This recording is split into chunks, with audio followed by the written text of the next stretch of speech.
What is going on, everybody? And thank you for tuning in to another episode of the Man of Real Talk podcast. I am your host with the most, Mr. Mike Wiley, saying greetings and salutations to all of you. Listen, I appreciate every like, every share, every click, every download, and whatever it is that you do to support this podcast, because we know that had it not been for you, there would be no us. Listen, we've been having some technical difficulties. I don't know if it's the weather or what it is, but it's just been doing are here, and we are saying we appreciate all of y'all that's here right now and hanging out with us. Listen, this is your first time joining us. I want to say thank you for choosing us and spending your time with us. If it's your your return trip, and if this is you coming back for a second helping, I say welcome back, because your boys is back on the air. Just waiting for Mr. Hines to get here. He was having some difficulties as well. And listen, we just thank God for all of you guys, for all of y'all for coming and hanging out with us, and just for everything that you've done to support this podcast. Gotta say what's up to everybody in the chat, whether you're watching now or if you watch later. Listen, I appreciate y'all. I need y'all to do me one little favor. Here's what I need y'all to do. Can y'all hear me okay? Because it sounds like I'm getting a little feedback. I want to make sure my sound is all right. If y'all can hear me in the chat, let me know that you can hear me. But listen, I need y'all to do me a little favor if you can. I need you all to like and to click and to share and all that good stuff with these, how y'all do these podcasts. Do all that stuff that y'all do. Like, click, and share. Look, I had to sit by my air today. It's hot. I don't know what happened. Just a couple of days ago, it was 20 degrees and people was wearing, coats and hoodies and stuff. And now it's 90 something degrees. It's 90 something degrees. No, Phil is supposed to be here. I don't know where he is. I talked to him a few minutes ago. He's supposed to be joining, but I'll hold it down until he gets here. I ain't got no problem with that. You understand what I'm saying? You understand? I can hold my own. But it's hot outside, man. It's like 9,000 degrees. Y'all see how like my lights and stuff is going all crazy? It's like when the weather break, everything goes nuts. People start acting crazy. Your equipment start acting crazy. It's 107 degrees where? Where are you, Daniel? 107 where? If it's 107 degrees, we're going to pray for you right now. We praying for you right now. We asking that the Lord sends you a breeze expeditiously. My goodness. Your shop is around 128. All right. Man, look, I can't do it. Jack, really? That's what we're doing, Jasmine. Hotter than the devil's pinky toenail. What was that from? Was that First Sunday? I think that was First Sunday. Or something like that. I forget. But listen, I think we got a good show for today. This is it's not Father's Day weekend, but Father's Day is coming up. It's Father's Day is coming up on this Sunday, and I'm excited. Listen, I'm excited for you guys. If you got a good father in your life, what I want you to do is to go out and celebrate him on that day. Stop letting these restaurants be half empty on Father's Day. Just stop it. Stop that stuff. Stop letting them be half empty on Father's Day. And y'all stop making that man go out there and barbecue on his day. I don't know. I don't understand why y'all making him go out there and barbecue. It's 5,000 degrees outside, and you say, "Hey, Dad, I bought you a grill so you can cook." Y'all ain't slick.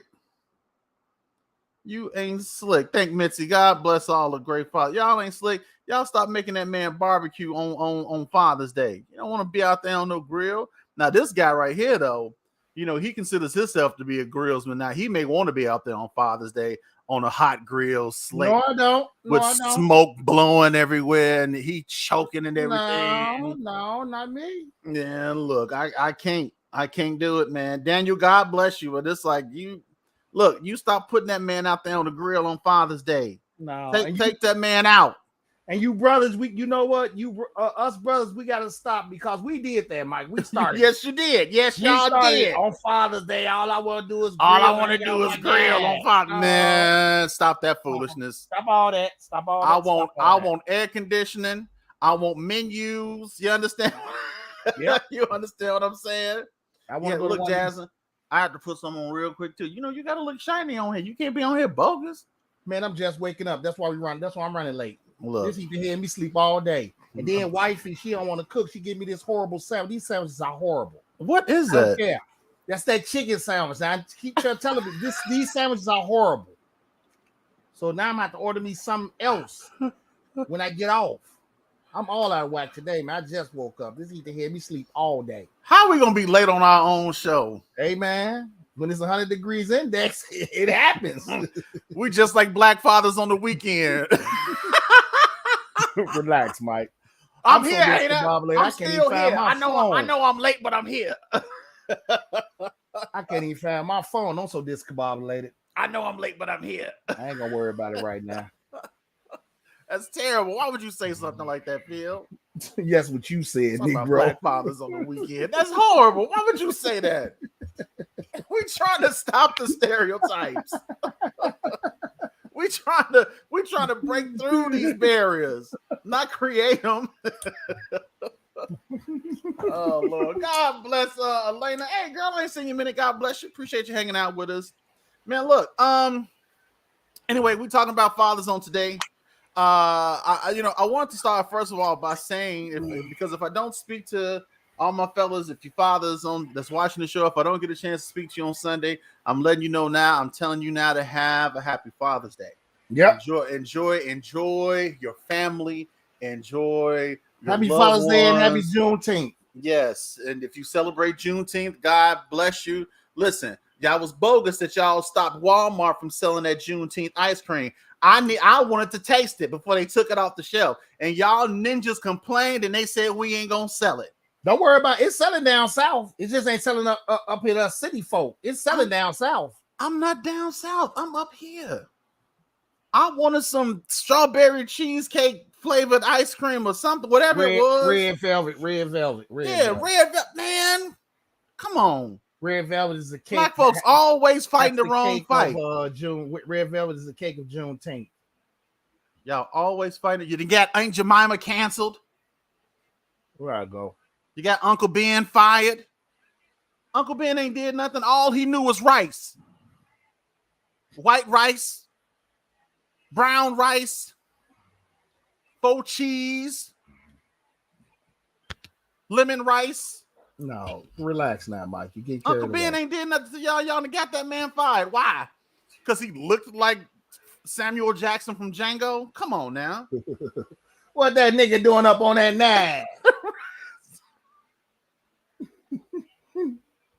That nigga doing up on that nine. Come on. Right. What should have been canceled was anybody making potato salad with raisins. Can we get that canceled? Can we cancel that?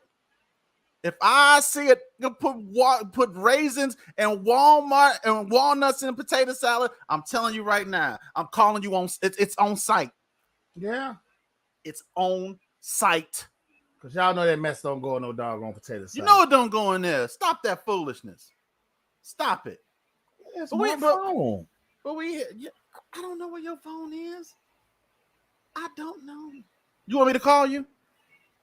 Call my phone real quick, Mike. For real, because I was talking to you last. This is so ghetto. Let me call you. Hold on. While we live doing the podcast, let me call your phone and see if you can find it.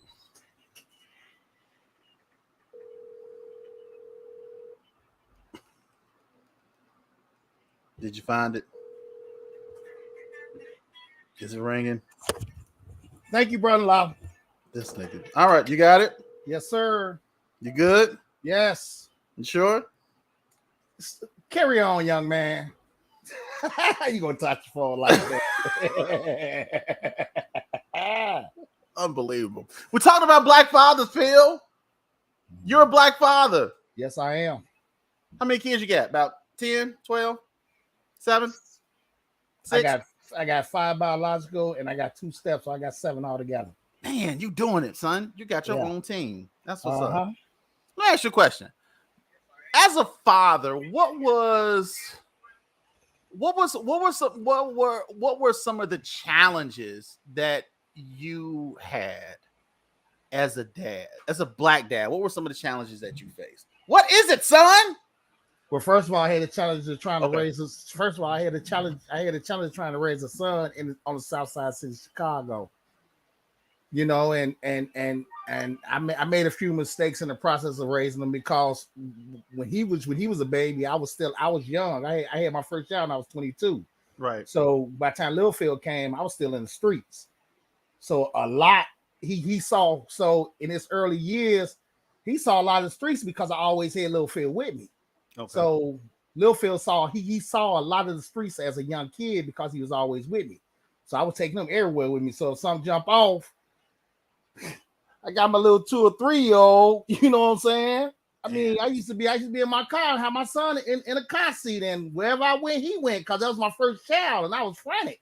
So wherever I went, it's my junior, he went with me. And I made a lot of mistakes by doing that because I could have put my son as a baby in a lot of mess up situations. Because like I said back then, I was still in the streets, I was still wild. So some could have really went bad, but thank God it didn't. Yeah. Now my daughters, all my daughters are they all are brainiacs, you know. So it really wasn't hard with them because they had a mother and a grandmother that's their mother's mother. You know, they educated, you know, they principals and vice principals, all, you know, they just really they believe in education. Right. You know, so my daughters, they kind of followed their route. They followed the route of their mother and their mother's mother. So it really wasn't that hard with them. That's the hard thing was with Littlefield. But like I said, a lot of it was because some things that he had seen from his father at an early age. Yeah. You had a good village though. Yeah. That's what's up, man. Yeah. I think the biggest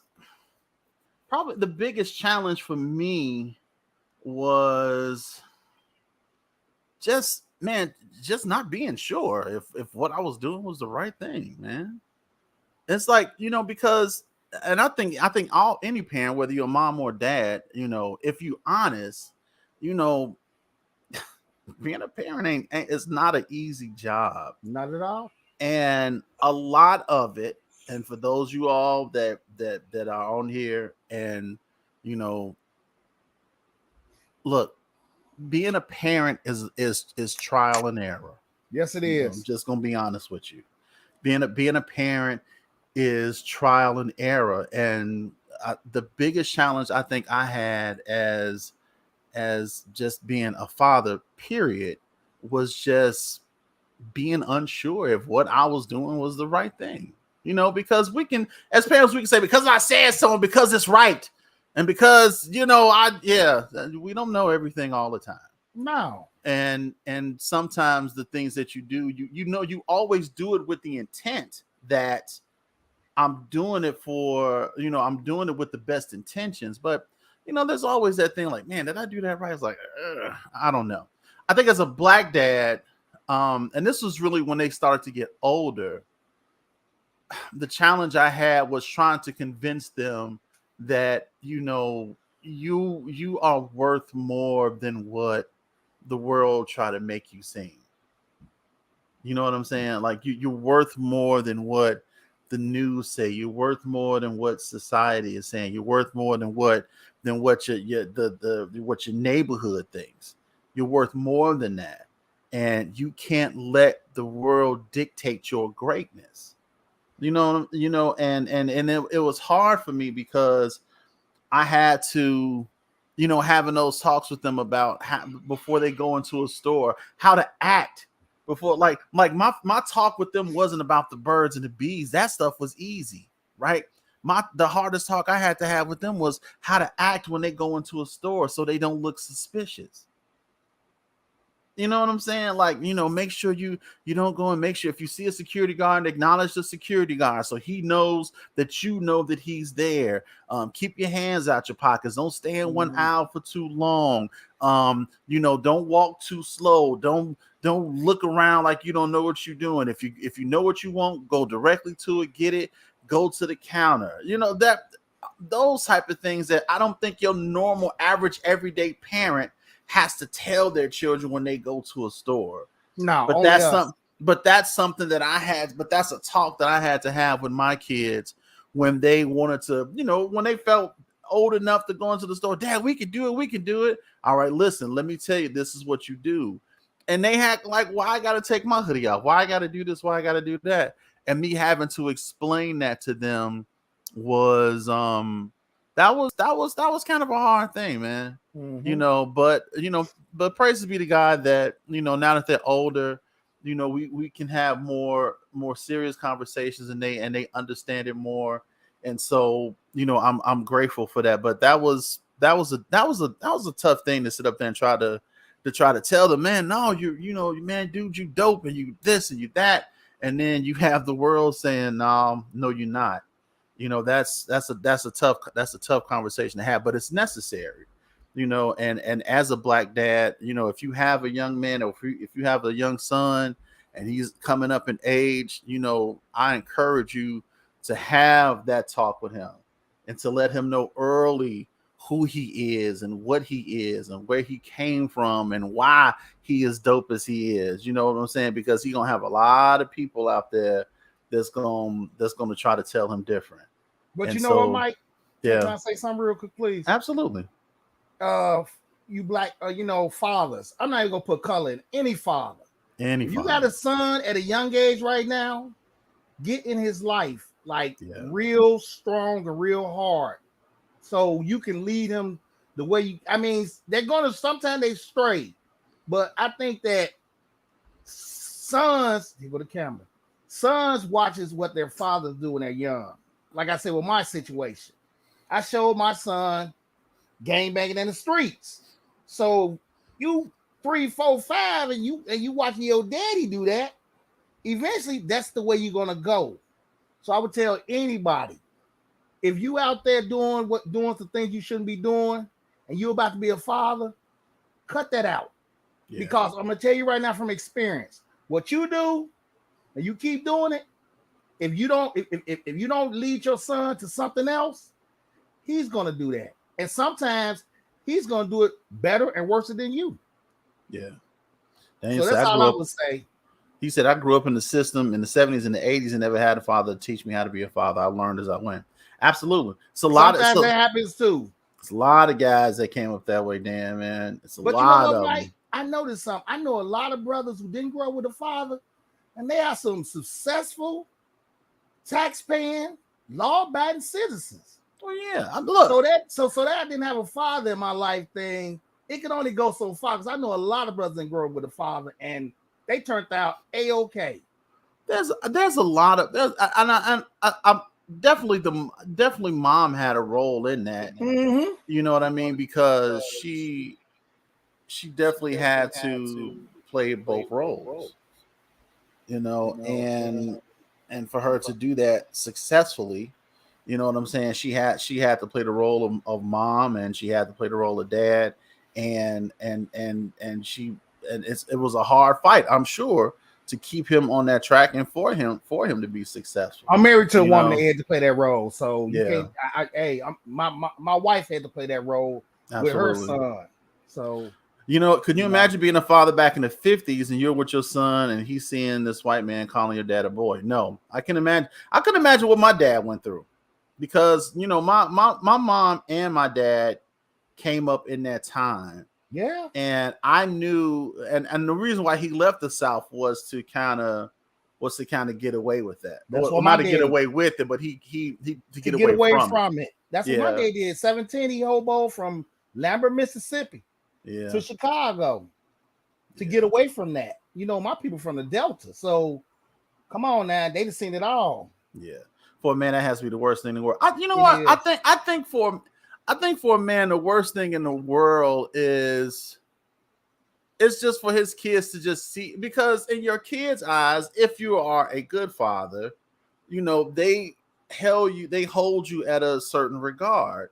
And I think when they see you in a state that they've never seen you before, you know, they look at you differently, or they realize that you're not the Superman that they thought you were. Yeah. You know, and that's a hard pill to swallow, is when your kids start to see you differently.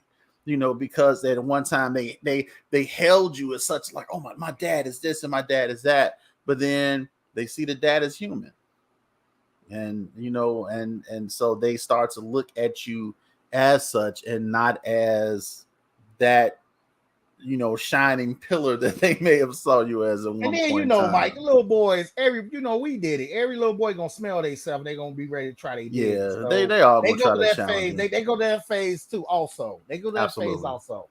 Absolutely. You know, I you know, and and fellas, let me tell you something. When you get to that point, man, stay encouraged. Yeah. You know, because that's a hard, that's really, it's a hard thing to deal with, because you know, and we all go through that, right? Look, when we grow up, we go through three phases, right? We go through the phase of adoration, we go through the phase of aggravation, and then there's appreciation. Mm-hmm. When we're babies, when we're young, we adore our parents, right? We want to be around them. And can I be mommy's helper and daddy's helper? Oh my God, I just want to do everything, mommy and daddy. That's us, right? When we get to them teenage years and preteens and them teenage We ain't years, trying to be bothered with mama or daddy. it's aggravation all day. Your parents' very existence is just it's like, why are you here, lady? My mama hate. My mama know I can't stand when people call me Philip. I can't Right. stand when people Philip. Oh, what? My name is Phil. Why are you here, man? I know you're supposed to Yeah. be my father, but why are you really bugging me? Yeah. Leave me alone. You know, we're just always aggravated. It's like everything our parents do. It's just like, Like I give you an example, right? When me and Ricky was little, like my father used to take all of us, used to take us fishing. Like when my little big brothers was younger, it's four of us. I come from 7 people. I'm 6 or 7 kids, but it's 4 boys. So did you say your little big brother? yeah, I call my little big brothers because I'm bigger than all of them. Anywho, yeah, I call them little big brother. You done heard me call my brothers and my big brothers little big brothers. I call them. I've always called them that little big. I got that from Atlanta. Call them little big brothers. My little big brothers. Call them that because I'm bigger than all of them. So I mean, what am I gonna call them? Big brother? No, my little big brother. that's like being named senior, junior. Yeah, I call my little. I say it all the time. My little big brothers. That's senior, and that's a senior, junior over there. What? But my father used to take us fishing, right? And we used to love to go. You know, get up early because we used to have to go out to Indiana or wherever to go fishing. I've never been fishing. When I got into my teens, and he wanted to do his Saturday morning fishing, you didn't want to be bothered. Yeah, but then in a way, you feel bad because you know this is tradition that your father set to spend time with his boys. So even though I didn't want to go, I would go. You know what I'm saying? But when I got in my teens, it was time for Phil to do Phil. Yeah. You know what I'm saying? I wanted to be outside. Hey, listen, it's this place called, it's this, you know, that school Mendel. They be having some dope parties on Fridays and Saturday nights. I can't do that, or I want to go to the music box, or or it's a party going on. So once I got like 15, 16 years old, Phil wants to do Phil. Right. But I still, even though I didn't want to go, I still went because I knew that he's been doing this with us since we was little. This was his time to spend with his sons. So once my little big brothers them got married off, it was just me and Ricky. Gotcha. So we continue to do that. I mean, I continue going to fish with my old man. So I was like 17, 18 years old. Then I just stopped going because, you know, he was getting older. You know, I came from old parents. So, right. You know, by the time I got about 17, 18 years old, it kind of stopped. But even though I didn't want to go with him, I knew that this was something special to him because he had been doing it. He'd been doing it with us since I was about 5 or 6 years old. So, gotcha. I would go. Yeah. Yeah, man. So that, just man, look, they go through those phases, man. And then, last phase we go through is appreciation, because when we get older, we realize that all the stuff that they doing wasn't to take away our fun or to, Yeah, man. it was really for our benefit. So, hang in there, dads. If you got some teens at home, I'm praying for you Yeah. because I understand. Because we all gonna go. If you got a kid, you're gonna go through the terrible twos Man. with them, Ugh, and you go through the terrible teens with them. ugh. Parenting is not a peachy cream job. You're gonna No. go through some things with your kids, It's not. and sometimes it might not be something that you did.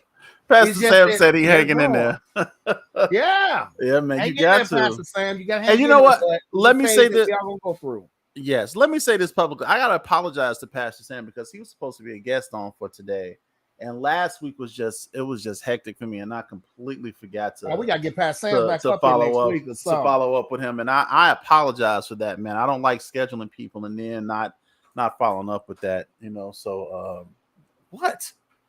We gotta get you back on here, Pastor Sam. We gotta get you back on here.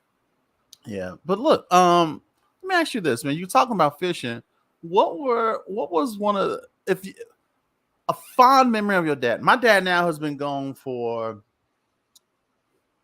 I want to say about 23 years now. He's been gone for about 23 years. What were some of, or what is like, do you have a fond memory of your dad? I mean, I know your dad is still here, but like do you have my dad is gone. My dad passed away in 2000. My father passed away in 2007. Oh man, I'm sorry, I didn't know that, my man. My father passed away in 2007. Mm-hmm. Wow, he's been gone. He's been gone since 2007. So I only have my mother. You know. Do you have a fond memory of your dad? Like, do you have like a favorite memory or like just one, like a favorite memory of your father? It's not a favorite memory, Mike. It's just why you got to call me out publicly though. I'm just saying, I got you. It was some issues with distribution. I'm working on it. I ain't forgot about it. It's coming, Elena. It's coming.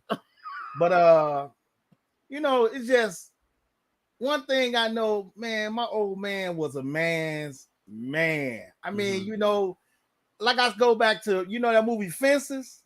Yes. I Denzel Washington. He was one of them. I ain't gotta love you. I ain't gotta like you. But, yeah. But what's tripped out is my father actually said that to me before, because sometimes you get wrapped up and you see how other folks' parents react to them. Yeah.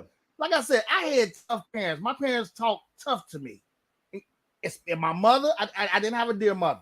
My mama talked tough, and my daddy talked tough to me. They gave us tough love, and I didn't realize what it was then. But I realize now. But my old man, you don't never tell me you love me. You don't even give me a hug. Did you eat today? It's like, you got cable in your room. Do your friends got cable? While they daddy hugging and kissing on them, do they got cable in their room? No, they don't. But you got it. But which one you prefer? You prefer to watch what's that show you like? Your MTV Raps, whatever it is. Would you prefer to watch that, or you prefer me to hug and kiss on you? Yeah, he is. He is telling the truth. Say thanks for the cable, Dad. my homies them don't got cable in their room. Their cable's in the front room.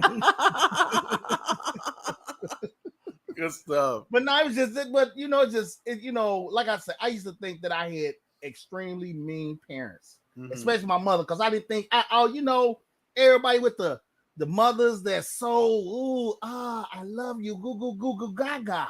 My mother wasn't like that, so I used to be always like, man, I got the meanest mama in the world. But as I got older, I realized that she just didn't want to keep her, and excuse my French, she just didn't want to keep us on the tits so long.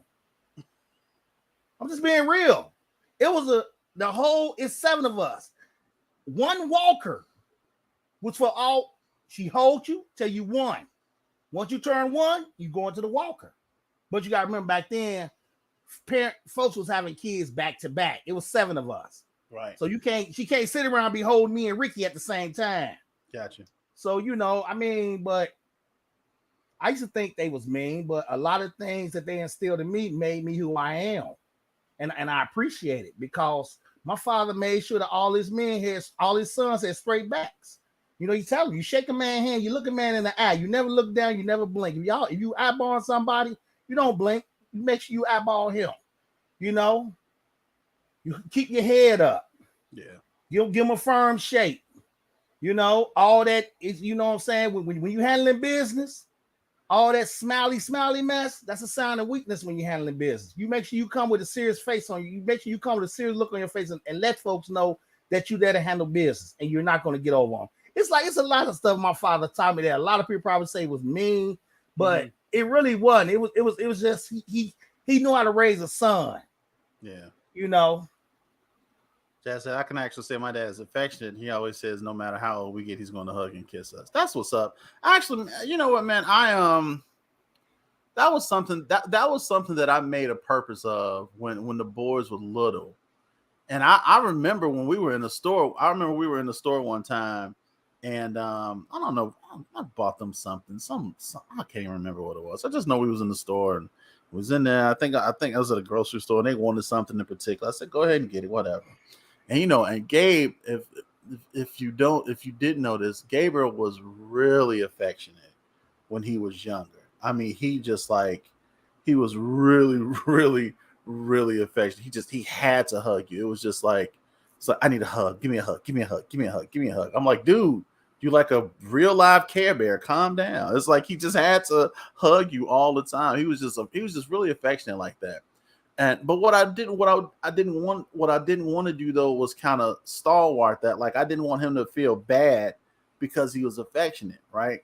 Because black men are already kind of conditioned to not show affection or to not be affectionate, especially towards their sons. Like, you know, the girls, they'll say, I love you, baby girl, and stuff like that. But their sons, for whatever reason, we've been conditioned and told that we like that was a bad thing to show your son's affection. No, I grew out of that. I always made sure to and maybe it was effective. I knew. Don't get me wrong. My parents loved me to death. My father was Maine and all, but I kept Jordans. Yeah. I kept Jabos. I kept the Coca-Cola sweaters. Like I said, I had cable in my room on the color TV. So just because he wasn't hugging and kissing on me, it wasn't that my parents took care of me real good. But I did want that affection. Yeah. So what I did with my kids came along with Littlefield. To this day, I love you. I love you, dude. Come here. Yeah. Kiss him on his forehead or something. Yeah, man. So I do tell my kids I love them, and I do kiss on them, and I do hug on them. Even though I didn't get that, which I'm not tripping because, my parents from the South, man. Back why you make it seem like the people from the South don't know how to hug and kiss folks? No, what I'm saying is when you got people that basically came to Chicago when they was young on their own and had to find a way. My father was 17 when he came to Chicago. Mm-hmm. His first job was washing dishes at the Playboy Tower. What? Yeah. Did you ever get invited? No, nigga, I wasn't even born. Oh. But I used to love finding them Playboy books though. Man, did he get them free? I don't know. I didn't get them. He used to always have them. He used to always have them. Little Fisher box in the basement. That conversation just went left. So look, Pastor Sanson, my dad wasn't and isn't affectionate. He said I kept hugging my father until he got comfortable enough to do so, and now I'm purposeful in hugging my son. Look, dads, my brothers, we have to be. Look, yeah, ain't nothing wrong with it. There's nothing wrong with that. Here's the crazy part: the world don't expect that from us. Like and just to continue the story. So I don't know what it was. I got it, but Gabriel, Mike's like, thanks, Dad. I didn't think nothing else of it. But Gabriel was just like, oh my God, it's like, Dad, I really, really appreciate you giving me whatever it was. And he was like, can I get a hug? I'm like, yeah. And I hugged him, I kissed him and everything. And the lady at the register was like, wow, that is so nice that you hug your boys. And I'm sitting up here looking at her like, what are you talking about? And she was like, I just don't see a lot of guys doing that. Now, I don't know if she meant black guys or just guys in general. I don't even think that's a color thing, Mike. I think that's just men. I don't know, all races, man. Men all races. We're not affectionate creatures like women like that. We're not. No, but it just and maybe that's just because that's just who I'm around. But it just always seemed like that's such a shock when brothers are affectionate towards their kids.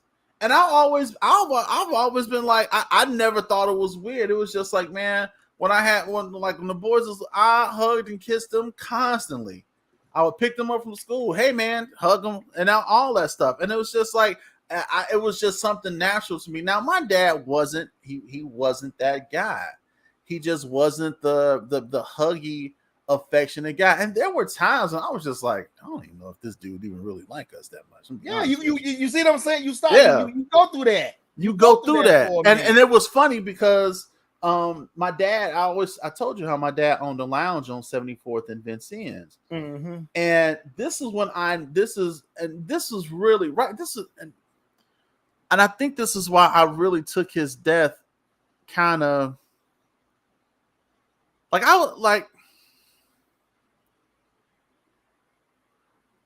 was really okay. Here's a moment of transparency. I was really mad at God for a long time. For when because when my dad passed, it was at the time when we really kind of started to click.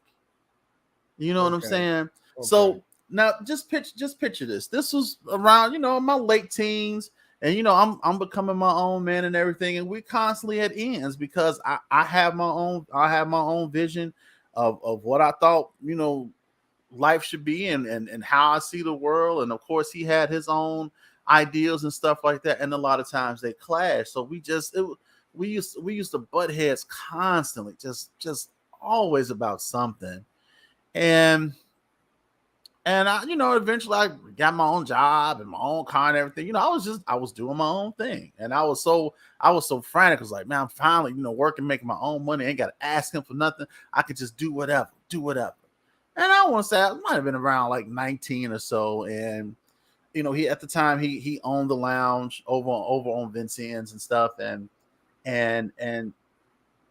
so as he, I would go over there and visit from time to time. And he was like, it was just really funny because he was always so different out than he was at home. And for a while, I used to be like, this dude, me and my sister used to always talk about, like, I just don't think he like us very much. And I remember the first time I went over there, everybody in that lounge knew who I was. And now, mind you, I might have knew like maybe one or two people because they were just friends of his. But like these other folks, I didn't know who they are, but they all knew who I was. And every last one of my talks were like, man, your dad talk about you every day. He talking about you.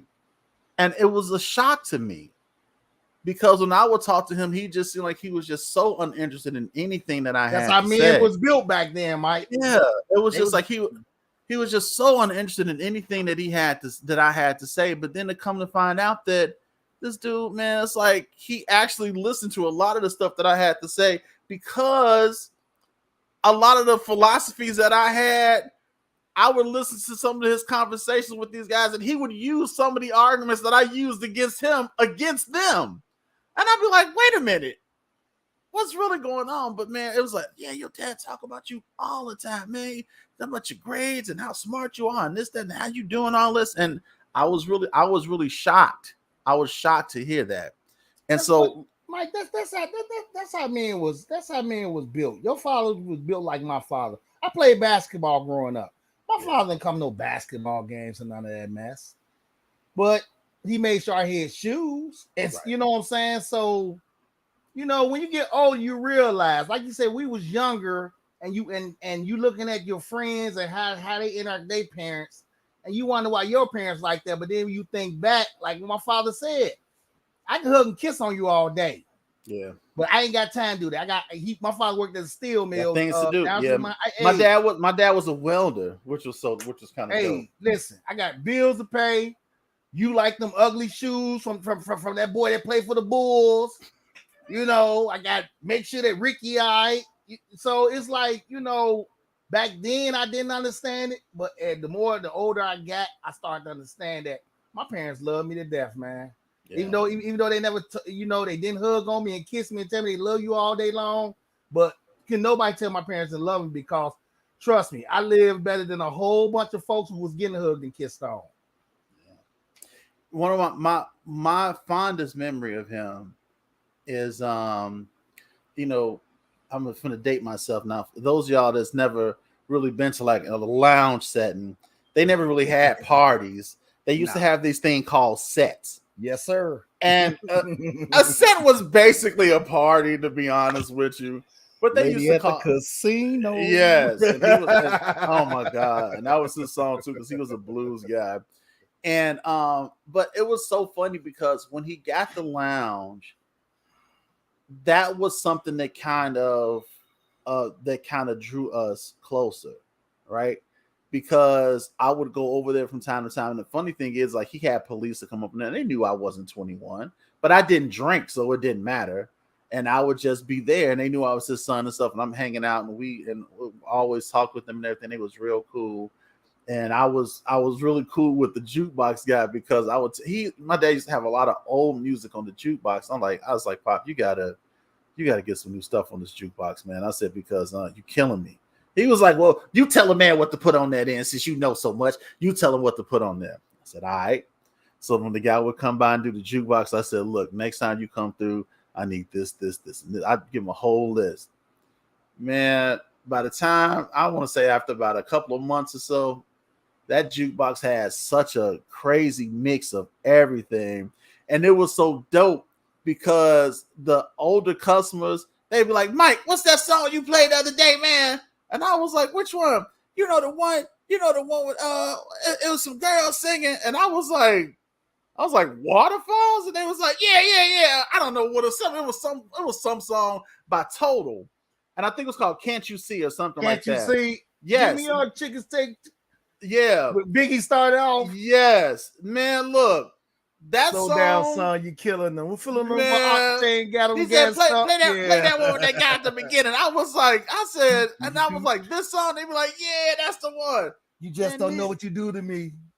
These old cats would be up there listening to the stuff. It got to the point where they started learning the songs and they would go and play them. Mm-hmm. Or then they would put there was this one dude, he would put $10 in the jukebox. He'd be like, Mike, just play some music. I'm like, what you want to hear? He said, man, just play whatever you want to. Just play whatever.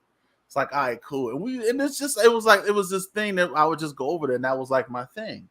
This one time he was having a set, and he said, Mike, listen. He said, man, I'm having a set Saturday. He was like, I want you to to come by. And I was sitting up, I'm like, I ain't coming to no set. I was like, I don't drink. He was like, I just want you to come by. He said, just come by and listen. Tell your friends, bring a couple friends with you. If they come by, tell them to come on by and tell them I got them. Whatever they want, I got them. I said, Dad, most of my guys don't drink.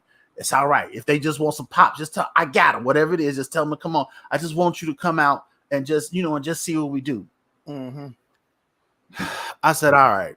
So I called up a couple of my guys. I said, look, man, my dad is throwing a set. A set? Yeah, why you all geeked? Just like, look, we gotta go. Come on, so man. That's Chicago, bro. Right. Folks coming out for that set, man. Mind you, two of my buddies was real big on stepping. So we mob out. We all, we clean up and everything. We go over there to the little place. Now, by the time I get over there, it was packed. Yeah. It was packed and it was rocking up in that too. I was like, what is going on? They had food at the bar. It was so ghetto though. They had food at the bar. Then there was a couple of tables on the side that had food. Man, everybody was in there. They was just having a good time. It wasn't no fussing, no fighting. Dressed to the nines, just out dressed to the nines, man. Old school Chicago to the set, nines, man. son. Yes, sir. Yes, sir. Look, so I walk in there. Me and my friends, we come in the spot, and I mean it's crowded. And all of a sudden I hear Mike, and I look up, and it's my dad, and he waving me over because he asked me how many people I had. I told him how many I was bringing. He had the whole side of the bar just blocked off. He was like, "Hey man, I got y'all." He said, "I reserved y'all the space at the bar, so y'all ain't got to be out there with the crowd and everything. Y'all can just come in and hang out with me." Yo, And man, hook you up. man, look, let me tell you something, dude. We got that. He was like, "Man, I'm glad you came." I said, "Yeah." I was like, "I didn't know it was gonna be this crowd." He was like, "Man, look." He said, I knew it was gonna be this many people." He said, "But they came out, man. They came out." I said, "Man, you." I said, "You did." I said, "This is." I said, "Dude, this is awesome." He was like, "Yeah." He said, and he just kept saying, "Man, I'm just glad you came. I'm glad you came." This dude started crying because he said, "I thought you weren't gonna come." He was like, "I really thought you weren't gonna come." And I said, "I told you I was gonna stop through." He said, "Man, he said, "Man, I'm just so glad you came, man. Tell your buddies whatever they want, whatever they want." He's like, I got him." And I mean, I look, before that night, I had never seen my dad cry. Never feel. Understand what I'm saying? I've never seen this man cry. I feel you on that. And for him to cry and talk about he was just glad that I came. It was like I don't. It was just I don't know what that I didn't know how to process that at first. I really didn't know how to process it. And man, but we went on and had a great time, dude. I think it started at like 8 o'clock. Yeah. Man, we didn't About leave 8:30, about about 8:39 o'clock. 8:39 o'clock. We didn't leave up out of there probably until about 3. Yeah, that's how You recess know, was back in the days. The city ordinance made them close shut. You had to shut down things you had no later than 2 o'clock no later now. than 2. Yeah, But back in the day, you can have a set like back 4, in the 5 in day, the morning, man. dude. Back in the days, and after that, he had through several sets after that. There was some times, man, people weren't leaving until 5 o'clock in the morning. Yeah, man. And because me and my Yeah. sister would be over there helping him, and dude, and it was like from that day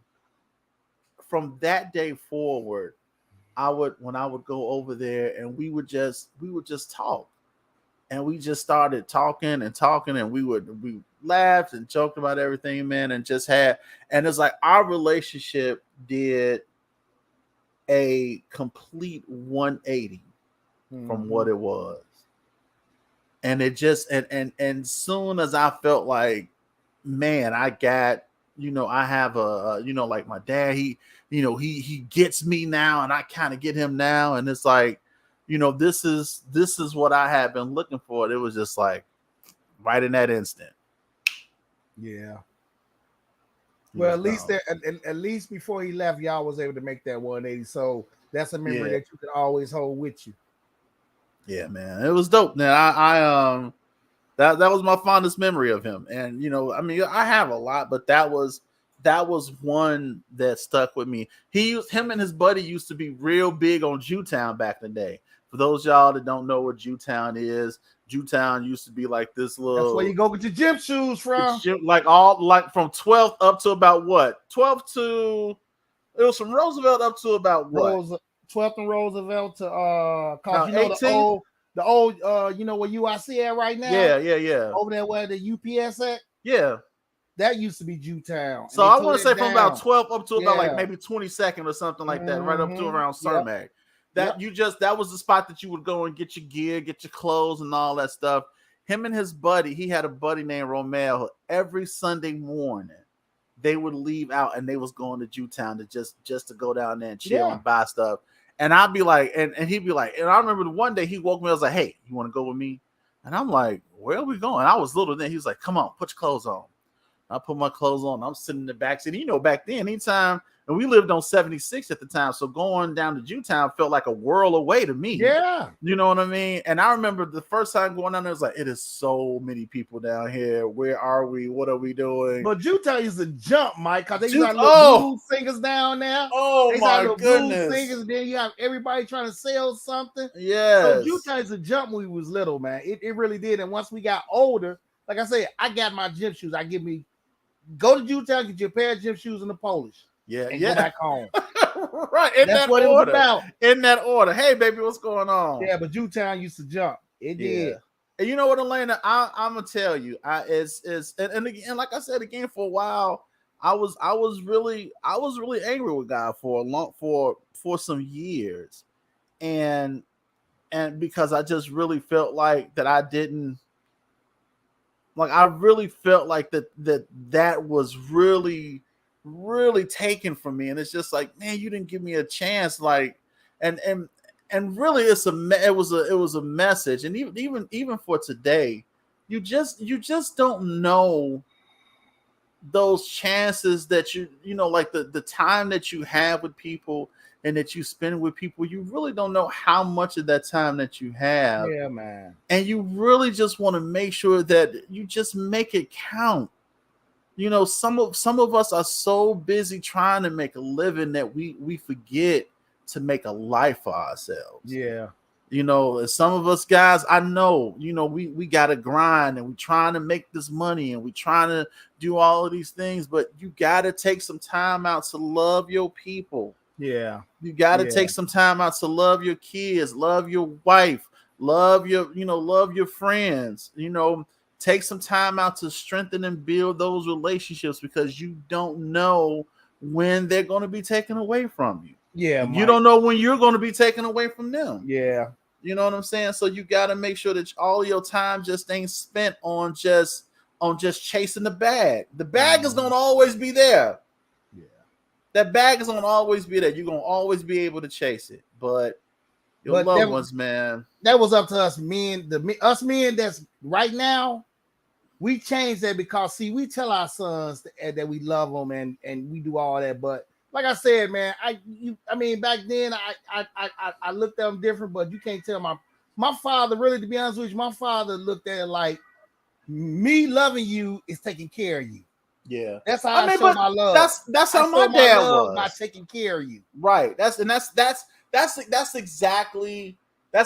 how my dad was. And like I said, it wasn't really until those later years where I think he got the concept that it's more than that. You know Yeah, what I'm saying? that's how my father. Well, no, even my father older You age, said he didn't get no, it no, like he that. ain't really No, do it.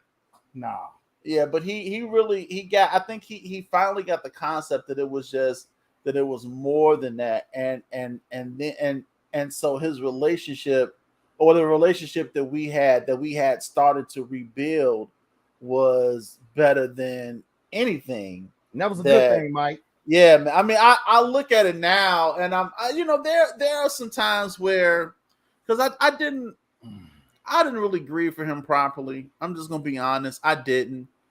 And there are some times when it hits me, you know, when it really hits me, man, and I have to like go into another room, because it's like overwhelming sometimes. And you know, I'll never let them see that stuff, but you know, there are some times when it really hits, and there are those times when I think about it, it's like, man, he didn't get a chance to, you know, to see me get married. He didn't get a chance to meet the boys or to see their graduation and stuff like that. It's those moments that I wish that he would have been able to experience and see.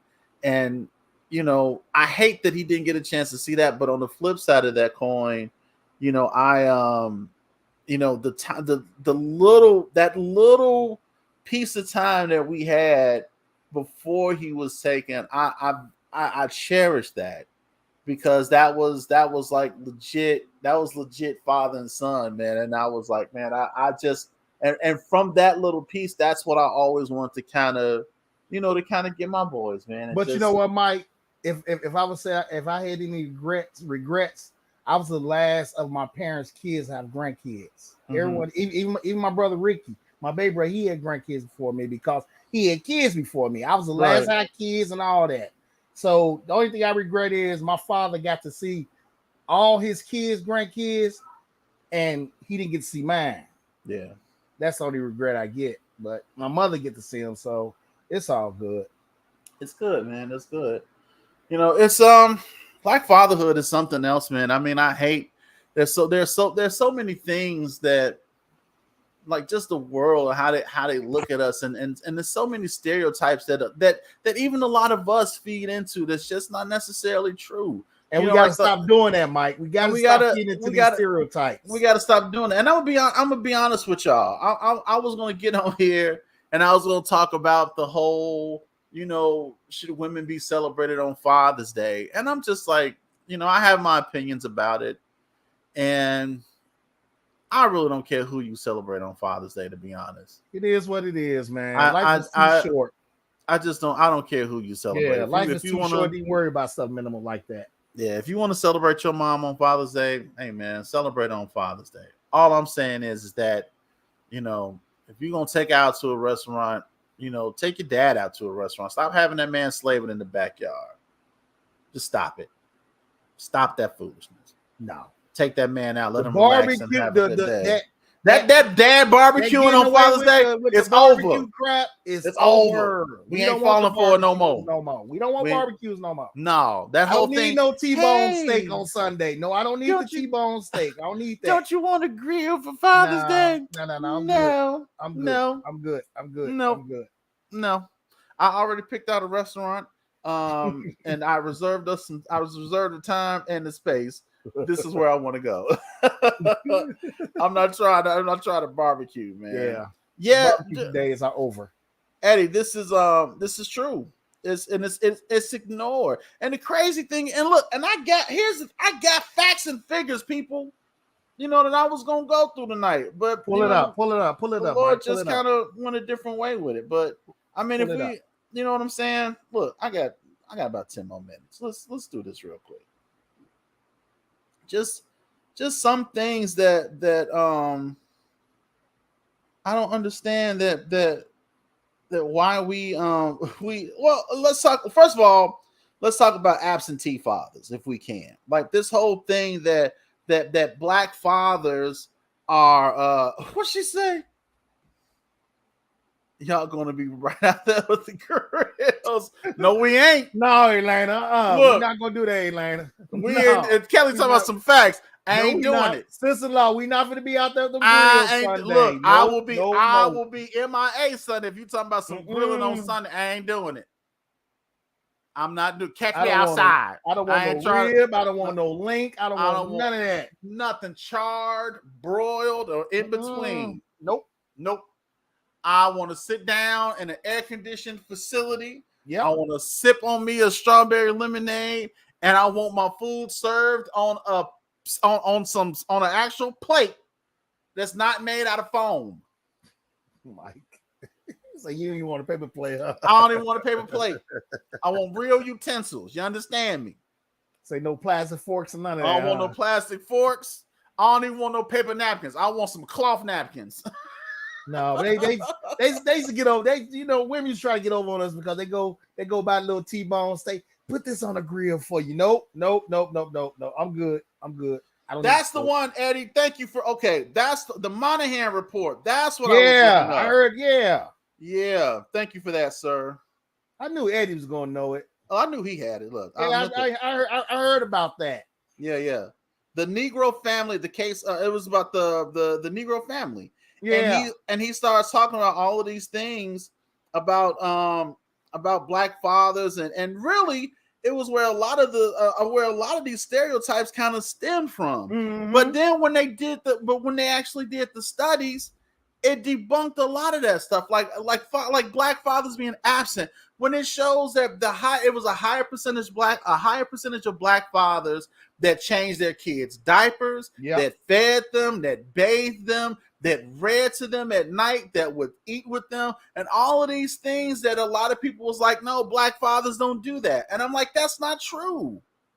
It's just not true, but that's the picture that's been painted about us. And I hate that because, ladies, I'm gonna be honest, I think sometimes y'all, a lot of y'all have to do with painting that picture too. And I get it. Maybe you was with a guy and he wasn't the best, and maybe he didn't uphold his part. Maybe he wasn't responsible. But he don't represent every guy. He doesn't represent every guy. And some of y'all right now, it's some baby mamas right now waiting for some guys to post something about Father's Day so they can jump on that post and talk about how much of a deadbeat he is. Yeah. Back there looking like this, like, ooh, I can't wait for this nigga to post that about, ooh, I can't wait for him to post on Father's Day. But you know what, my ladies, can y'all please just do me one thing? If you're a single mother that did have to do that job, play both roles, salute to you, but could you please not get on here wait till Sunday and get on there and say, on. did it on my own, did it by myself. Oh Lord. Don't do that, y'all. Please don't do that. Man. I salute any single mother that had to raise kids, and I salute you. But please don't get on that Sunday with all these posts that's really, shooting down fathers, period. Because no matter what, you shoot down fathers as a whole. You're just not shooting down your deadbeat baby daddy. You're shooting down fathers as a whole. Give us that day, y'all. Please, just give us that day. I salute you if you had to play both roles, but don't get on there talking about, had to do it because he didn't bother. No, I don't want to hear all that.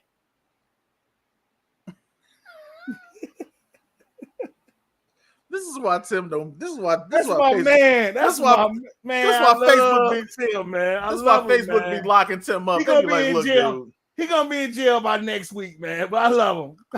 He gonna be back in Facebook prison. They gonna ban him for another 30 days. Yeah. But facts though, look, and again, ladies, this is no indictment on y'all. No, it's not. It's really not. I don't want you to feel like I'm not. I don't want you to feel like I'm badgering or anything like that, because that's not what I'm doing. I'm just pointing out some things that some of y'all do, and some of you all do. Y'all throw unnecessary shade. You know, I mean, look. If your child's father ain't the best, I'm sorry.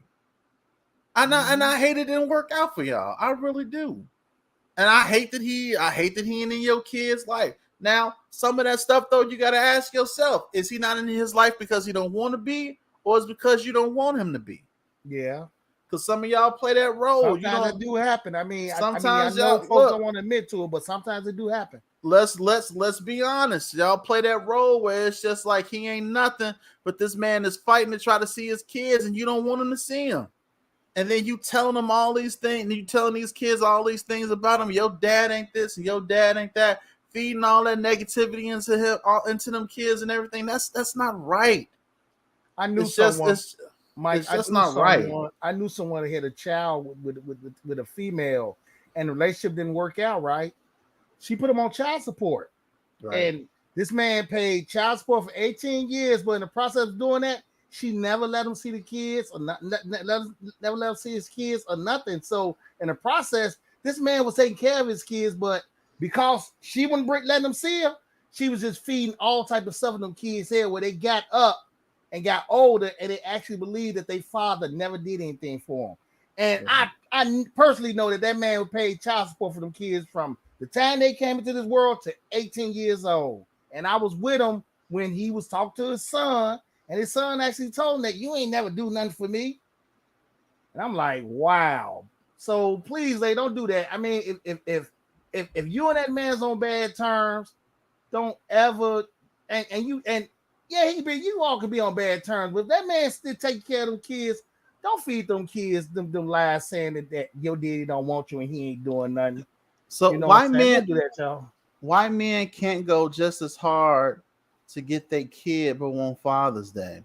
Huh? I don't know any kid. I don't know any guy that don't have a kid and didn't want a kid and don't take care of their kids that want to be celebrated on Father's Day. If you don't go hard for your father, you don't need to be celebrated. If you don't go hard for your kids, you don't need to be celebrated for Father's Day. Not one. I don't know one guy that's not taking care of his responsibility. It's called Father's Day for a reason. Exactly. I don't know one guy that's not taking care of his responsibility that wants to be celebrated on Father's Day. Not a one. The only men that want to be celebrated on Father's Day are the ones that's doing their job. Yep. And you can say, well, that's what you're supposed to do. Well, let's flip that coin. Mother's Day. That's what you're doing what you're supposed to do. Same thing. All I'm saying is that if the man is in the kid's life, and if he's doing what he's supposed to do, and he's playing his role as a father, as a dad, celebrate that man. Mm-hmm. Ain't nothing wrong with it. And I ain't got that problem. It's different situations, to be honest. No one really knows why a man is not in a child's life. No, like you said before, you don't know if he got kids. Like I said, I personally know somebody that went through that, and the reason why he went through it is because he did not want to be with the woman again. So she used his kids against him. And this man paid a lot of child support for 18 years. And I saw when he was talking to his son, and the first thing his son said was, "You never did nothing for me." Yep. because I saw that for myself. That's what he was and saying. And that kid was wrong for saying that, because I personally know that man was paying child support. Yeah. He did a nice paying job, so she was getting a nice little check. Yeah, I mean, it's just kids. It's just so much. It's so much stuff that we have to fight against. It's like that Monahan report that he was talking about. It was like, you know, they make it seem like that black fathers don't contribute to their kids' educational success, and that's crazy to me, because I sat up there with my boys, helping them with their homework. As a matter of fact, me and Kelly used to do it to the point where over the summertime, we used to get them little workbooks, and we used to have them working in their workbooks every, you know, they do a little something every day or maybe every week, to the point where when they got back to school, they were often like 2-3 years ahead of the kids when they got there. Gabriel used to fall asleep in class. Get them little school books at Walgreens here. Yeah, we used to get them for Kennedy before she was going to used to get these. They used to have them with the numbers and all that. So I know which ones you're talking about. He used to fall asleep in class because he was bored, because he was so far ahead of the other kids, and the teachers wouldn't let him help. So he was like, and then they was like, well, we want to talk about Gabriel. He's falling asleep because he's bored, ma'am. Mm-hmm. Let him do something. I truly think that's why Kennedy is such a good student like that she is now, because me and Jackie we started her like 2 years when Kennedy wasn't even in kindergarten, when we was buying them books from Walgreens and having her doing her numbers and all that stuff. So I really think that helped. I really think that if you start your kids off like that early, it's going to help them in the long run. Because I truly think that by us doing that to Kennedy before she got even in kindergarten, that helped out a whole lot. This is my opinion. Come on, Tina. Now you can't sit up. You can say sneak to try to be with them kids, but now you know it don't even work that way. The next chick, so I can't even understand men saying it don't work that way. It's something called a bitter baby mama. Come on now. I mean, it's something called a bitter baby. Trust me, I've seen some bitter baby mamas. Believe me. If we're gonna be honest, and if we're gonna have a conversation, we gotta call it across the board. No. I can't. We gotta call it across the board. I can't go with that one. Can't ride with that one. Can't even go with that one. I know so many brothers that got bitter baby mamas. It's some women out there that are determined to make these dudes' life miserable when they trying to be dads. Mm-hmm. Trying to be. I'm just saying, and I mean, you're talking about sneaking and going to see your kids. No, what you want me? Let me call him my 3-year-old. Hey, look, I'll need you to meet me at the corner 31st. And then come on now. Can't do that. Come on. It don't work. That it sounds good. It sounds real good. I'm not saying all baby mamas is like that. No, not all of them. You got some that's like that. And trust me, I got brothers that I know, friends that I know that went through having bitter baby mamas that made their life hell to be with their kids. And guess what? The men still sent that child support check. Yep. Just saying. I mean, look, we can have a conversation, but you're gonna have to be honest. It is some bitter women out there because you tried to have this baby to try to trap this dude, or you tried to have this baby to be in this guy's life, whatever the reason was, and he ain't trying to be with you. Now he gonna be responsible. He want to be responsible for the kid, but he just don't want to be bothered with you. Yep. That's the truth. And some of these women can't accept that fact. I'll take care of the kid. I just don't want to take care of you. And they don't want that. They don't want it. And because of that, they make that dude's life a living hell. Yeah. And that's not me. And that's not me just pulling stuff out the air. I know guys that went through this stuff. I do. Trust me. Somebody extremely close to me went through that. I know dudes that went through this, and niggas is out there hurting because they got kids that they really want to take care of, but these trifling women, and I'm not saying y'all ladies, y'all know I love y'all, all the women that be on Man Up, y'all A1 with me. Mm-hmm. And all of y'all, for those, and I know most of y'all in here, all of them are wonderful mothers. My wife is in here. She the bomb mom. I've seen men have their kids and they bitter baby mamas. I've brought the police to their house talking about they holding their kids hostage. I've seen that for myself, so I understand what she was saying, but it goes both ways, and I've seen it from my own eyes.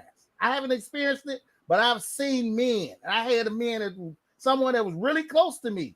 They went through that. I watched the whole ordeal. Yeah. Me and my wife Jackie watched the whole ordeal of what that man went through with a bitter baby mama. Yep. And you're right, Eddie. Some of these folks got together as teenagers. They was immature, and they stay stuck, and they bitter. And both of them, and look, and that goes for both men and the women. It's some petty dudes out there. Lord knows it goes both ways. It goes both ways. But it goes both ways. But see, the picture, and this is just speaking from a male's perspective, the picture that's been painted is that men don't want to take care of their kids. And that's not true. And that is the furthest thing from the truth. There are a lot of men that want to take care of their kids, but some of these women just don't want, they want it this way or no way at all. But you know what, Mike? You know you can fix all that. Stop jumping in the bed. Stop having kids. Stop jumping in the bed with everybody. Can you say that for the people in the cheap seats? If they want to fit, if you want to make sure you don't go through that, stop. Don't jump in the bed with everybody. Right. Every dude you've been with, every guy that you got a kid with is a deadbeat dad. Stop sleeping with these deadbeat niggas. No. Like, just stop it. What Cat Williams say? If you're a woman, you get a certain age, you keep on saying men ain't no good. It's time you look in the mirror and figure out what's wrong with you that keep pulling these type of men towards you. That's all I'm saying. If you keep attracting these no good deadbeat niggas, it's probably about you. Some about you. It ain't always them.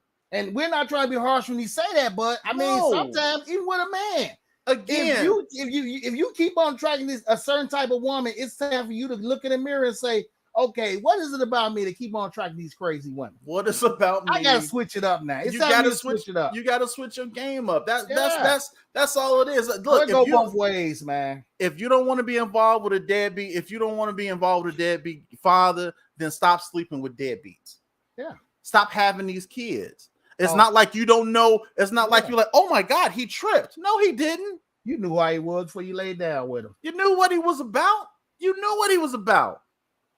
You already knew. And again, this is not an indictment against y'all. No, not at all. This ain't bashing. This is just pointing out facts.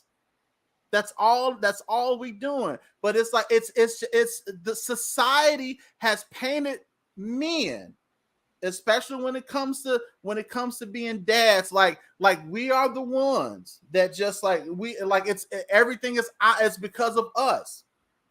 And that's not always the case. It's just not always the case. It's just not. You gotta. It goes both ways. It's some women out here that's crazy for real. Like I said, it's some crazy niggas out here, and it's some crazy women out here. It's up to you to make sure you get the right one. But if you somebody's just jumping in relationships and laying down with this man, or you this man jumping in a relationship, laying out with this woman and that woman, you just have to be better at the choices you make when you get into these relationships. And I always say this, man: get to know a person before y'all go into that bedroom. See, that's the biggest problem. I know we all human and everybody got needs and wants. Get to know somebody first. That's all. Right. No conversation, man. Let's say men. Okay, I know she said men are the ones to watch what they put in there because they see the ones complaining about fathers. That okay, I don't understand what you meant by that one. You may want to retype that one, Tina, because I don't know what you're trying to say about that one. I don't think a woman can keep father from their kids. That's what the court is for. Yes, Tim, that's what the court is for. But now, if we can be honest, that's what the courts is for, but the courts don't always work in a man's favor. Hey man, let me tell y'all something. It just don't. How many of you guys ever been through child support court? I haven't, thank God. Because if you haven't been through child support court, that's not as easy as it sounds. No. I understand that, but you never dealt with child support court. That's not as easy as you sound. It's not as easy as it sounds. You could be taking care of your child and you can go to court, and I don't give a care if you got 6,000 receipts what you brought for your child. Guess what the judge is gonna say? It's not on paper, so none of that means nothing. Not on paper, son. I'm just saying. I mean, I'm a man that went through child support. I had to pay child support for my kids because me and the mother weren't together. So right. Sometimes that sounds good, but I'm gonna be real with y'all.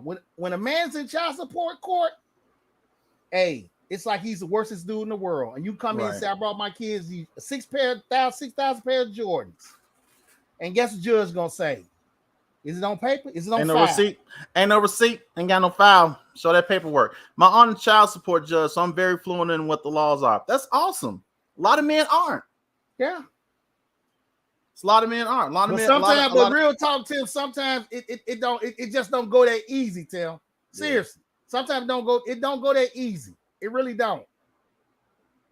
It should, but sometimes it don't. It's a lot. Just thank God that I had kids by my kid's mother. Yeah. She wasn't like that. So it's a lot. It's so many crazy stereotypes out there. Like black men are the main cause for babies out of wedlock. Black men are prejudiced against black women and all these other crazy things. And it's just like I'm like I don't. There's just so much stuff out there that we have to fight against. And ladies, I'm not saying that your fight ain't tough or that you don't have a hard road yourself. I know that. I am only speaking from a man's point of view. And from a man's point of view, there are a lot of things that are against us that's not always true. It's not necessarily true. And there are a lot of studies that show that it's not true, but we've been painted this way. And there's a portrait of black men, deadbeat dads, and that's the first. That's the first. I don't pay attention. You can't listen. Listen, kids. I know you can't. You cannot take Tim seriously with some of the stuff he put up there. You just can't. You can't. No, just 7, man. Like I said, 5 biological and 2. Where I don't like that whole step thing. So I got 7 kids all together, man. Right, and the courts are not. Look, courts are not on black men's side. Period. Whether you're dad or not. It depends on what type of judge you get. Trust me. You can get like a female. You can get a female judge that's like real into the feminine movement, and she can make you feel like the lowest. It's over. Trust me, I'm telling y'all, man. It's like it's over. Some things that should be easy, sometimes don't be easy. No, it don't. Now, but I'm not gonna hold it against every woman, because you got some women that did, lay down with some no good niggas and they had to play both roles. Yeah. But that's not all men. You got some men that would love to be in their kid's life, but they got this bitter baby mama that's her whole thing is to make his life a living hell. All while she's still taking that child support check. He got that baby mama drama. Man, that was my song, man. I know that song was so hood. It was ridiculous. That was my song. Y'all better stop listening to that stuff. R. Kelly got Hollister go hard, man. R. Kelly got y'all into a whole lot of trouble talking about going half on the baby. Y'all niggas can't even go half on a 10-piece with mild sauce and extra coleslaw, but you're gonna go half on the baby. Stop it. Now I'm serious, y'all. All jokes, I'm serious, man. Y'all get to know these people y'all dating. If you single, get to know these people before y'all take it any further, because if you end up going through what we talking about. So please get to know people. Let's stop talking about how we got needs and wants and how human we are. So we got to lay down with the first person. Now get to know people, man. And that's just real. Don't be so quick to jump in the bed with folks. And I know that sound just easy too, but yeah, just get to know people, man. Do like Jill Scott said, let's take a long walk. Find a spot, spark conversation, just get to know people. Mike, come on back, man. You don't like this camera on me, yo. Mike? Yeah, man. What is you doing, man? It's not me, it's technology, bro. I don't know what's going on. Oh, that means Facebook finna come and get us again. Facebook finna shut us down. Okay, y'all, it's been real, y'all. Facebook gonna shut us down. Man. They're like, listen, you're putting too much information out there. Everybody don't want to hear that stuff. Just stop It's a wrap, man. It's been real, y'all. So if y'all don't see that. Actually, though, it is 7:30. It's probably about time for us to shut it down. But listen, this was not a rant against irate and bitter and trifling baby mamas. That's not what this show is about.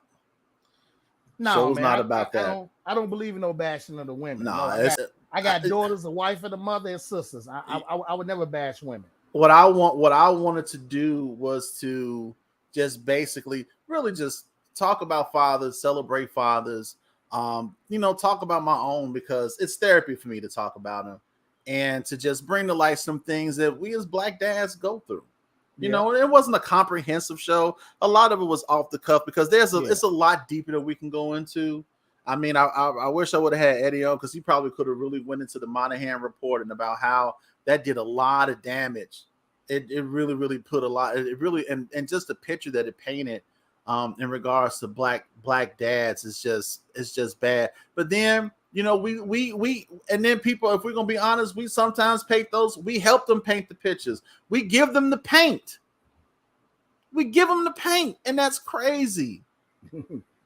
We gonna Tim, you ain't got no 11 kids, Tim. Tim ain't got no 11 kids. You a good father. See, one thing I know, you talking smack, but you wasn't a good brother. So I ain't trying to hear that mess from you. Yeah, no. I know you a good father. Finest, Eddie, Tim. Man. Pastor Sams, who was on here. We got good fathers on here. So all those guys, Elena's dad, Dennis. I know him. All these guys, those are some good dudes, man. Some good basically dudes. What we saying, y'all, is we don't want no barbecue Sunday. Yeah, that's really what the message is. That's basically what the whole message. That's what the whole point of this show was. We ain't grilling Sunday. I do not want I do not want that little T-bone steak that you think I want so bad on Father's Day. No. I don't want it. No. Don't want it. No. Wait, let me make sure my mic is working. No. We don't want it. We don't want it. That's the whole purpose of this show, y'all. We don't want any barbecue Sunday, and I know somebody gonna try to pull it Sunday. Don't want it. Listen, all I'm saying is, if you are blessed to still have your father in your life, and if he was a good dad, even if he wasn't a good dad, maybe you don't know what he was going through. Maybe our relationship ain't been on the best. Take this opportunity to maybe try to mend some things. Because your sister-in-law wanted a divorce, Mike. Who? Jackie. She wanted a divorce. Tell me I'm gonna get y'all some Subway. I'm like, what are you talking about? Jackie want to get divorced. That's what she want. Yeah, I'm just saying, man. Look, if you got a father in your life, man, just appreciate him, y'all. Love him and appreciate him. Because a lot of us don't have one. So if you still got your father in your life, man, just appreciate him, man, and celebrate him. Appreciate himself for the things that he did. And maybe he wasn't that lovey-dovey father, but if you never went hungry, you never sat in the dark, you never sat in the cold. Come on. That love messed on me. Like I said, I come from parents that I used to think was the meanest people in the world. But one thing I can say is, even though we wasn't rich, I didn't know. Because my old man made sure that everything was paid and everything was done to make sure his wife and his kids was straight. So you want a divorce, Jackie. That's what you want. No, but look, later time I was like, I can't wait to see what y'all put on the grill. See, that ain't not putting on the grill, Elena. See, you ain't doing nothing but putting negativity they don't in the have air. Faith in, look, they don't have faith in me. They put negativity in the air. That's what they doing. I don't like it. I don't like it one bit. I can't wait to see what y'all put on the grill. I know. And then this goofy talking about something. I'm about to call my daddy because he in the joint. Stop it. Stop painting these pictures. Wait a minute. Dad's being in prison. Tim like Terry Crews and Malibu Most Wanted. I'm about to call my daddy right now. No, or he like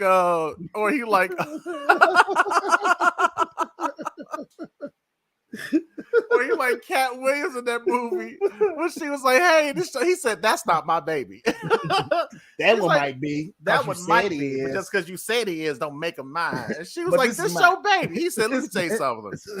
I've been in this prison for 16 consecutive years." He said, "You do understand what that is, don't you? That means one after the other." That's not my baby.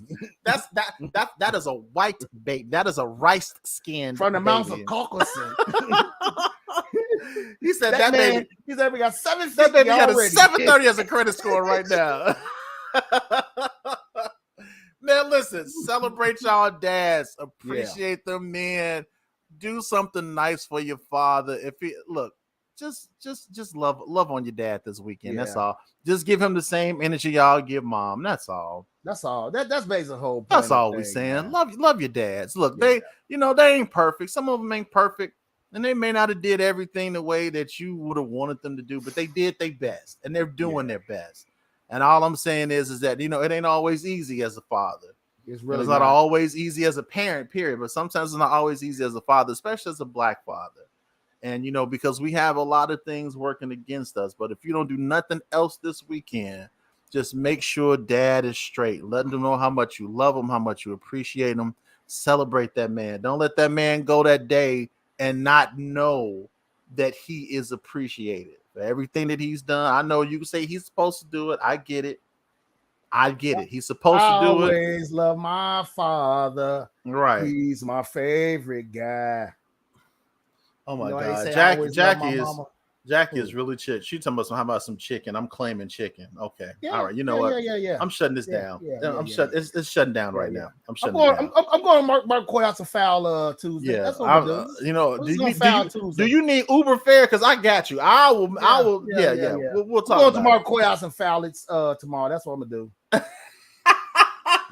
Slide by for a little foot. Yeah, because y'all gonna have Dennis on the grill Sunday. I already know how that's going. He gonna be grilling Sunday. But you know what, Mike? We saying all this, but guess what? It's a lot of brothers, man. That's gonna be grilling Sunday. I know. And you know what they're gonna be doing? They're gonna be out there like this. Hey, baby, you want a couple of links? You want a couple of links? I throw some links on there for you. Look, do it. Grinning and grilling. Hook that little Bluetooth up. He gonna put that Bluetooth up and have they little thing going. Yeah. Kiss the chef, baby. Come on, kiss the chef. Stop it. Put that Frankie Bellies on, man. Man, look. That's the golden time of the day when the sun goes down. Yeah. His eyes red, smelling like lighter fluid. Who you are. Got to be in his hand singing. Yeah. That's the golden time of the day. Oh, yeah. These links almost done. They almost done. Man, if you don't get out of here slaving over a grill, that time is over. Yeah, man. I'm serious. I mean, but we all fell for it, Mike, because even us, we what was that? Last year or a couple years ago, Father's Day, we ate barbecue. Remember Kelly and Jackie them had us the steaks and they had all the plethora of ribs and all that stuff, and we sat around and was happy. Tony we ain't doing that this year. Tony said he gonna be in the training class. He said they don't respect Father's Day. You ain't never heard about a training class on Mother's Day. Man, look. Wait a minute. He got a point, though. He got a point. If they could make Mother's Day into a national holiday that's celebrated on a Monday, they would. He got a point, though. He really got a point, though. Brother, you shouldn't be in training day on the disrespect. How you gonna be in training on Father's Day? I just thought about that. You should be. You know what? I'm protesting. That's what we're doing, right? We protesting right now. Look, let me get up out here, y'all. I appreciate y'all for hanging out and listening to us talking about nothing and talking about something at the same time. We appreciate all the feedback. Love all the comments. Look, y'all keep it going, keep it coming. Thank y'all so much for just staying loyal to us. I appreciate y'all for that, man. Absolutely. Thank y'all so much. Listen, y'all take 5 seconds out when this is over with, or even do it now. Make sure you like, tag, and share this video because that's how you keep shows like this alive. Let people know that we out there. Go and subscribe to our YouTube channels and all that stuff. Mm-hmm. Let's keep it going. Let's keep the conversation moving forward. And let's continue to love on each other. All right. And celebrate your fathers this weekend. That's all. That's the last time I'm gonna say it. You celebrate dad this weekend. Stop buying him socks and ties that he ain't gonna wear and celebrate that man. He got 10 ties right now hanging up that he ain't gonna never wear. Not at all. Ever. They don't like wearing ties. Stop buying them socks from Walmart and Family Dollar. And that 3-pack. That 3-pack of socks. You spent more on the gift bag than you did the socks. You put it in a gift bag with all the paper. With all the paper, and this man pull out some socks and a tie. Y'all better stop that foolishness. A pair of socks and some and some juke cologne. And some juke. Oh, there's you a time in your life. You gonna buy that? You buying that man? You better not get that man no Old Spice gift set. That's the golden time. Stop that. Day. I'm gonna listen to Frankie Beverly. You know what? Mel, right? Listen, it's 2022. Get that man $100 gas card. Yeah. Get him a gas card. Mm-hmm. Something. He don't want no socks. Yeah. He can buy socks if he wants socks. Mm-hmm. I need y'all to listen. See, I was gonna let this go. I'm gonna take y'all need to look. Y'all need to get dad. Y'all need to put as much thought in dad's gift as y'all do mom's. Y'all sit up there and plot and plan mama a gift. Y'all call the family. This is what we're gonna do for mama. Mm-hmm. This is what we're gonna do for mama. I'm gonna send y'all the link. Here's the registry. And then we'll come to dad. Hey, what we doing for dad? Oh, I bought him some socks. Okay, cool. Did anybody get a card? Yeah. Can we all sign it? Yeah. Man, mama get terrible. Mama get flat screen TVs. Mama get TVs and custom jewelry and Pandora bracelets and earrings and china and stuff for her and all this type of stuff mom get. And y'all sit up there and buy that man some socks. Y'all gonna buy y'all daddy a pair of socks and a 6-pack of Heineken's.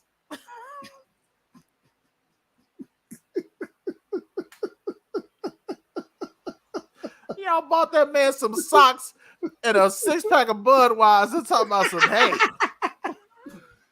I know what my daddy won't. I know what he won't. That's why I got him this. Daddy like. I know. That's why I got him this crown. He don't want no drink. He can buy drink when he wants to. Anybody tell my daddy? I know my daddy. My daddy's simple. He don't like all that stuff. He's simple because you never showed him nothing but simple. That's why he's simple. He's simple because he ain't had no choice. He figured the only thing that he could ever get was socks, ribs, and ties. You get him socks, ribs, a T-bone steak, a 6-pack, and a 5th of Crown. That's all my daddy want every year. No, he don't. That's just something he's used to now. And then you call him. You call him when you on the way home.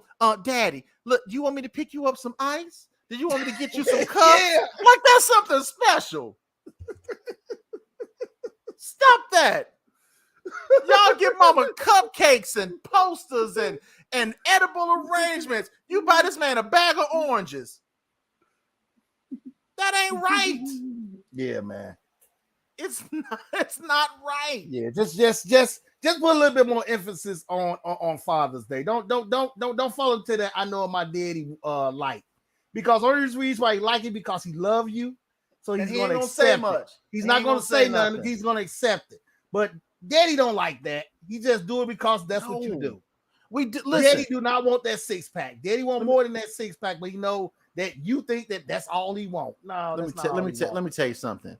The ties were cute when you was 7 and 8. Yeah, but you're 19 and 20 and working, nigga. I don't want a tie. No. I'm just saying. I don't want a tie. You sitting up there, mama get, oh my God, y'all rent mama limos and she got roses waiting in the limo. Mama get the massage parlor. Then she get the massage parlor. And the I got you a spa day, mama. We gonna go out and we gonna have a spa day. Get her nails and feet done and all that. Then they go to they go to a brunch. Come on. Then they go to a lunch and then they go out to dinner.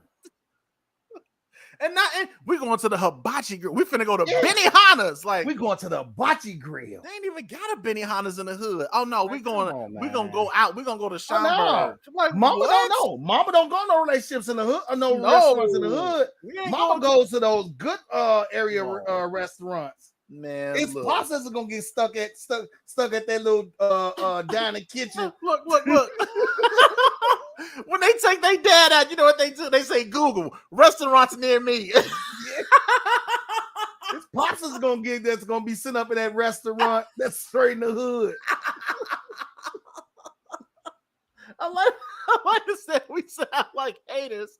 Get on the grill and we'll buy you a spatula. And they'll do some crazy stuff like that too. And you know what?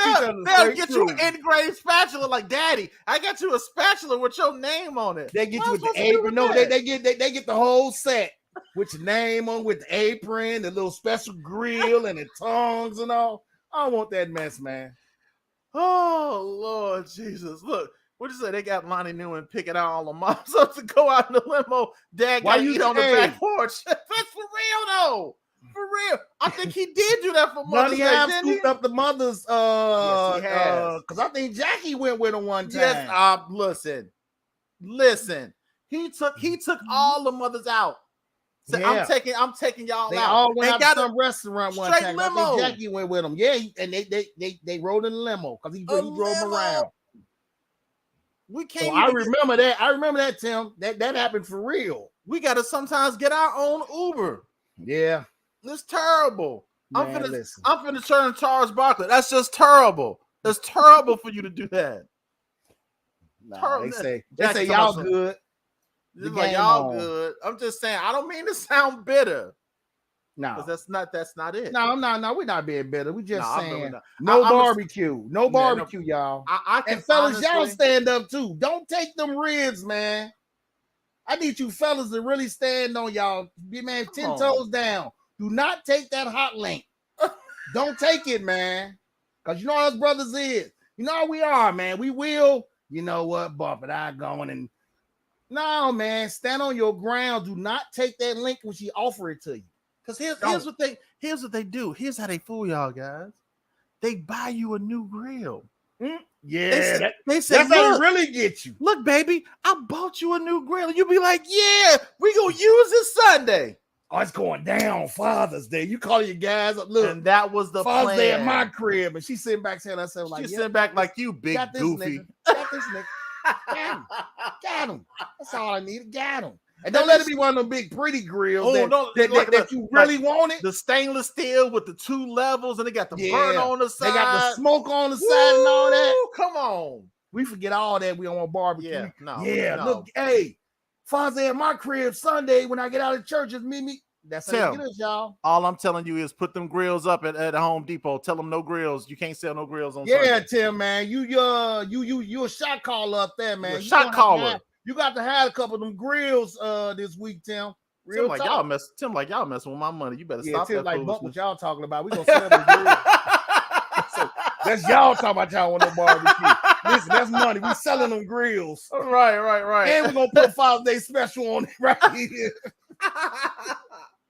Right, and they'll put all them grills out there to Father's Day. Start your Father's Day off right. No, man. Look. Yeah, buy him a wrench. A drill. Like what? I don't want a drill. I don't want that stuff. Stop it. Yeah, Tim just said we're gonna sell some grills. Oh yeah, he gonna sell some y'all grills. Gonna sell some grills.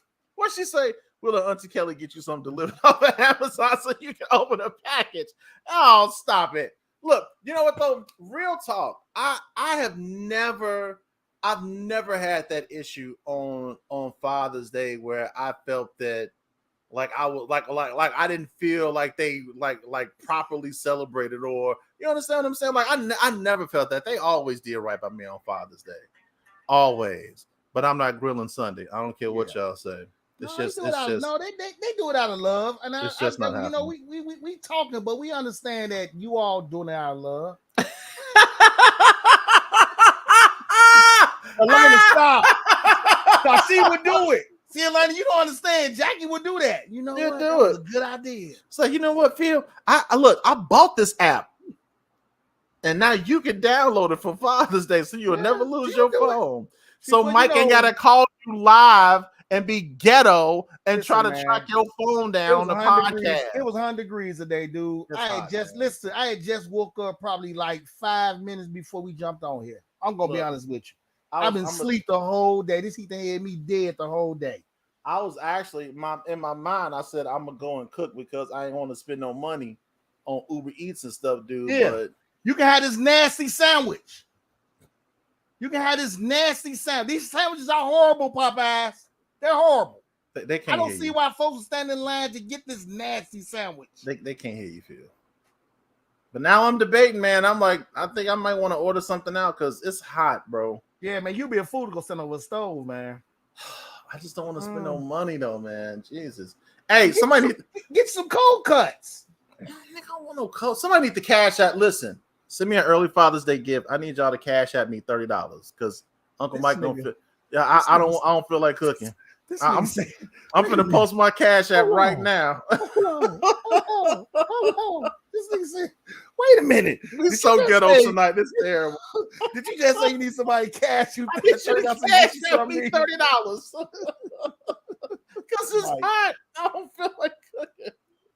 I swear I don't. It's terrible. Like I said, it's really too hot to cook today, man. I'm gonna put my cash up in here. But right just now. in case, man, like I said, if you don't feel like something, man, get some cold cuts, or you a submarine or something. But drink water. Don't be drinking no pop. No, now listen, y'all know I ain't never solicited y'all for no money. No, we don't do that on here. Mike being ignorant. Mike being ghetto now, y'all. I ain't never did that. But if y'all ever wanted to be a blessing to y'all brothers on tonight, that's the cash app right there. Because I don't feel like cooking at all. I swear I don't. It's too hot. It's like right now. What's the temperature right now? Tim said, Mike, post a cash app for real. We need to bless y'all. Tim, it's already up there. Look. I'm laughing, but I'm real serious. I'm just saying I'm dreading going in this kitchen, bro. I'm like, I just don't go in no kitchen though. No, I'm gonna be real with you, man. You don't need to be trying to go over no stove. I'm laying on some quid pro. Look, she talking about when I get my shirt, I'll bless you. That's terrible. I got you though. It's coming. Don't even worry about it. I ain't forgot about you. I don't have it was like some logistics things I had to take care of, and talking about something, you got to pay this, and I'm like, I know, yeah, but I am gonna give me some. I am gonna get my hoodies like now, so I can have them though. I don't know what it is with black people in hoodies in 80-degree weather. No, I'm not gonna. No, I'm not. I'm getting them now. I want to get them now. Like I said, I want to give me a couple. I want to get that blue one that nephew had on. Yeah, and I might get a black one. I got them. I have them. I'll send you the link for them. Send the link because it's real easy to do it. So look, man, let's get up out of here and let these people go so they can go ahead and enjoy the rest of their evening. Listen, I love y'all. Thank y'all so much, man. For real, thank y'all. I love y'all. I appreciate y'all hanging out with us and just talking on tonight. Be kind to fathers. Why not hold one, Phil? What are you talking about? Why not hold one? What you holding? What I'm holding, Tim? I don't know. What you talking about holding, Phil?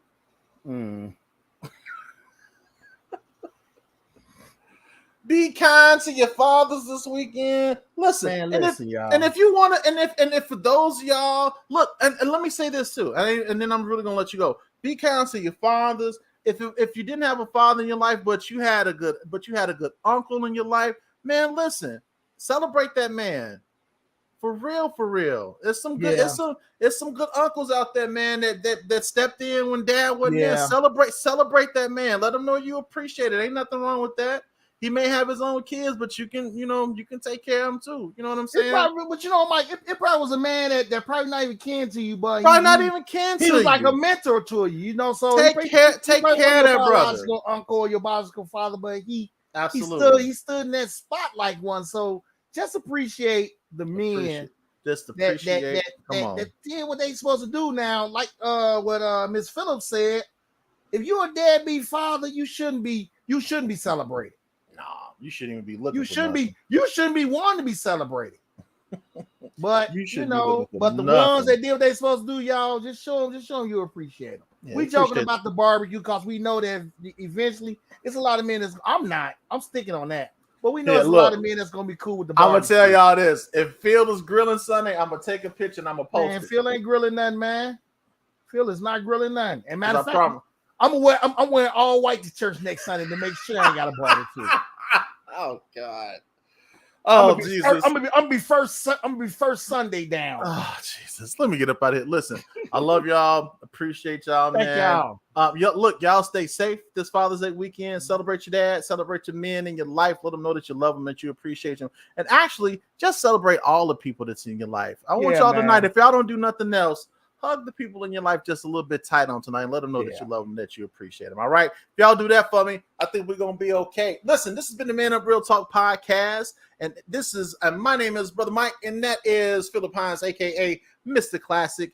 And if you don't see us on Father's Day, just know that we love you. We love you like fathers. Yes. We don't want no socks. We don't want no engraved spatulas. Jackie already talking about something. I appreciate y'all for grilling Sunday. I can't stand her. Jackie, we're not grilling Sunday, Jackie. I'm serious now. You and Bob, you and Kelly gonna get real disappointed come Sunday. Gonna be real disappointed. Listen, until we talk again, my friends, y'all get 2 fingers to the side. Make sure you holler at your boys because we are OWT. We out. Peace.